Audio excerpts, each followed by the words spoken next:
জাল জালিয়াতির মাধ্যমে মানচিত্র বদল করে একটি কুচক্রী মহল পশ্চিম ভূজপুর মৌজায় উত্তর ফটিকছড়ি সদর দপ্তর স্থাপনের জন্য প্রস্তাব প্রেরণ করেছেন এবং সেটা নিকার সভায় পাশ করেছেন।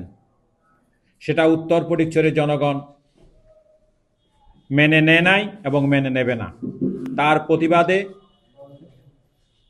জুলাইয়ের প্রথম সপ্তাহ থেকেই আন্দোলন চলমান আছে। ইতিমধ্যেই হরতাল অবরোধ কর্মসূচি পালিত হয়েছে, গণমিছিল হয়েছে। সেই ধারাবাহিকতার অংশ হিসাবে উত্তর ফটিকছড়ি উপজেলা সদর দপ্তর উত্তরের যুক্তিস্থান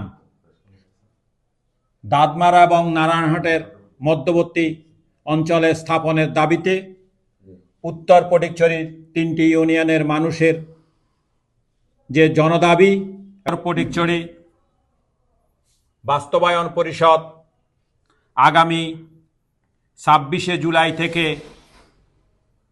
ভোর 6টা থেকে লাগাতার 48 ঘন্টার অবরোধ এবং হরতালের কর্মসূচি ঘোষণা করছি। এই কর্মসূচি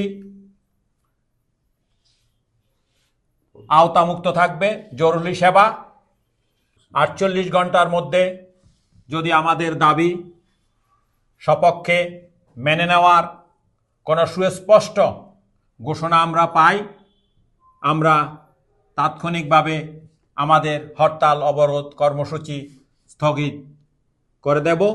আর যদি সেটা না হয়, পরবর্তীতে সেই লাগাতার কর্মসূচি আরো দীর্ঘায়িত হবে।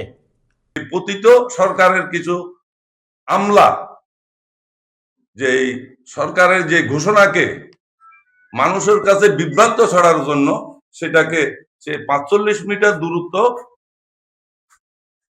কে কাছে না এনে তারা বিশেষ করে ফটিকছড়ি থেকে যে বর্তমানে ভূজপুরের দূরত্ব মাত্র 7 কিলোমিটার, তাহলে 7 কিলোমিটার থেকে 45 কিলোমিটার থেকে 7 কিলোমিটার গেলে মাত্র প্রায় 38 কিলোমিটার থাকে।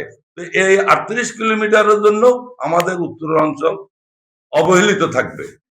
অরিজিনাল যে ম্যাপটা সেটাকে তারা জাল জালিয়াতি করে ঘষা মাজা করে সেটাকে ভূজপুর পর্যন্ত তারা দেখিয়েছেন।